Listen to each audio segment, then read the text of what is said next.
வணக்கம் நண்பர்களே! நான் உங்கள் பெரியசாமி ஜோதிடர். நம்ம தொடர்ந்து அற்புதமான பதிவுகள்லாம் பார்த்துட்ருக்கோம். இப்போ அந்த வரிசையில் நம்ம என்ன பார்க்க இருக்கிறோம்னா, ரிஷப லக்னக்காரர்களின் வாழ்க்கை துணை. சரிங்களா? ரிஷப லக்னம் அப்படின்னாவே நிலத்தத்துவம் கொண்டது. அதுக்கு 7ஆம் இடம் நீர் தத்துவம் கொண்டது. அதாவது விருச்சகம். விருச்சகம் நீர் தத்துவம் கொண்டது. அது மட்டுமின்றி அவர் காலபுருஷனுக்கு 8ஆம் வீடாக வருகிறார்.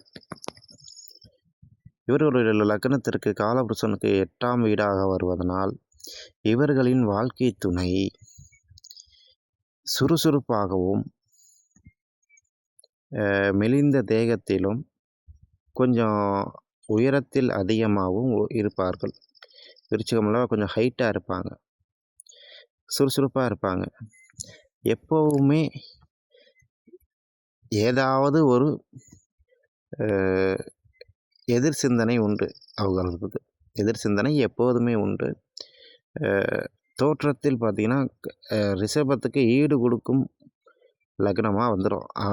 ரிஷப லக்னக்காரர்கள் எப்படி இருப்பாங்க, அதுக்கு ஈடாக உடல் வாகுகளை கொண்டவர்களாக இருப்பார்கள். சொந்தக்காரங்க அதிகம் தங்கியிருக்க ஊர்லேயோ இல்லை சொந்த ஊர்லேயோ இவர்களுக்கு வாழ்க்கை துணை அமைவதற்கு வாய்ப்புகள் உண்டு.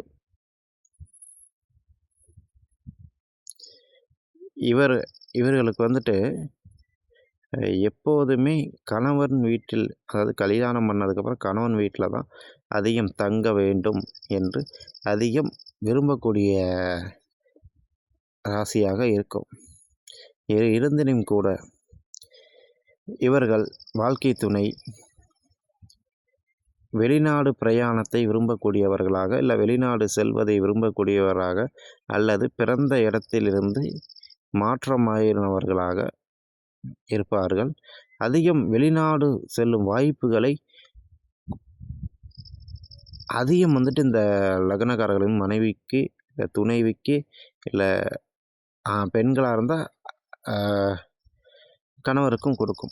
இவர்கள் அதிகம் வெளிநாடு போகக்கூடியவர்களாக இருப்பார்கள். ஒன்று கல்யாணத்துக்கு அப்புறம் போகலாம், இல்லைனா கல்யாணத்துக்கு முன்னாடி போயிட்டு வந்திருக்கலாம். அப்படி தான் இவர்களுக்கு நடக்கும். அது மட்டும் இல்லாமல் 7ஆம் இடத்தில் 3 நட்சத்திரங்கள் உள்ளன. 3 நட்சத்திரங்கள் இது குருவோட நட்சத்திரம், சனியோட நட்சத்திரம், புதனோட நட்சத்திரம். இந்த 3 நட்சத்திரங்கள் உள்ளன. ஆனாலும் ரிஷப லக்னத்துக்கு 7ஆம் இடம் செவ்வாய் 9ஆம் இடத்தில் போய் உச்சமாவார். இது ஆட்சி வீடு, அது உச்ச வீடு. இதை விட அது ஸ்ட்ராங்கு. அப்படி இருக்கும்போது அதிகம் தாரக்குற்றம் ஏற்படும் ராசியாக ரிஷபராசி வந்துடும். தாரக்குற்றம் ஏற்படக்கூடிய ராசியாக. அது மட்டுமின்றி இவர் 3ஆம் இடத்தில் போய் நீச்சமாவார். அப்படி இருக்கையில் இவர்களுக்கும் சகோதரருக்கும் ஒத்துப்போகாது. ரிஷப லக்னக்காரர்களுக்கும் இவங்களுக்கு ஒத்து போகும். ஆனால் இந்த கணவனோ மனைவியோ வரும்பொழுது இவர்களுக்கு அவர்கள் முரண்பட்டவர்களாகவே செயல்படுவார்கள். இருந்தினும் கூட ரிஷப லக்னக்காரர்களின் வாழ்க்கை துணை கொஞ்சம் பிடிவாத குணம் நிறைந்தவர்களாகவும், எடுத்தெறிஞ்சு பேசும் குணம் கொண்டவர்களாகவும், அதிக வெளிநாடு பிரயாணம் செய்பவராகவும், பிறந்த இடத்தை விட்டு மாற்றமானவர்களாகவும் இருப்பார்கள். அதே போன்று இவர்கள் தங்களுடைய, ஏன்னா 2ஆம் இடத்து அதிபதி நட்சத்திரம் இங்கே வந்துருச்சு, 5ஆம் இடத்து அதிபதி நட்சத்திரமும் வந்துருச்சு. இங்கே அடுத்து வரக்கூடிய 3ஆம் இடம், 4ஆம் இடத்து அதிபதி நட்சத்திரமும் ரிஷப லக்னத்துக்கு வந்துடும். ஆனால் அது விருச்சகத்துக்கு வந்துடும். ரிஷப லக்னக்காரர்களுக்கு அது 8வது நட்சத்திரமாக இருக்கிறதுனால் மனைவியிடம் இந்த இல்லை துணையோட காசை பயன்படுத்தும் பொழுது இவர்கள் ஏமாற்றமாவதற்கு வாய்ப்பு உண்டு. ஏன்னா இவர்களுக்கு 2ஆம் அதிபதி நட்சத்திரம் இவர்கள் பயன்படுத்தும் போது அதிகம் ஏமாற்றமாகி விடுவார்கள். சரிங்களா? கடைசி நட்சத்திரம் கேட்டை நட்சத்திரம். சரிங்களா?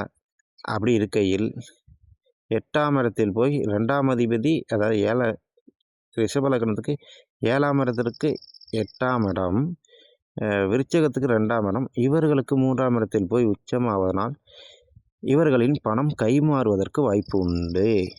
ஸோ யார்கிட்டயோ கொடுத்து ஏமாறுறதுக்கு வாய்ப்பு உண்டு. கவனமாக பார்த்துக்கொள்ள வேண்டும். ஓகே, நன்றி நேயர்களே. அடுத்த ஒரு அற்புதமான பதிவில் நம்ம பார்க்கலாம்.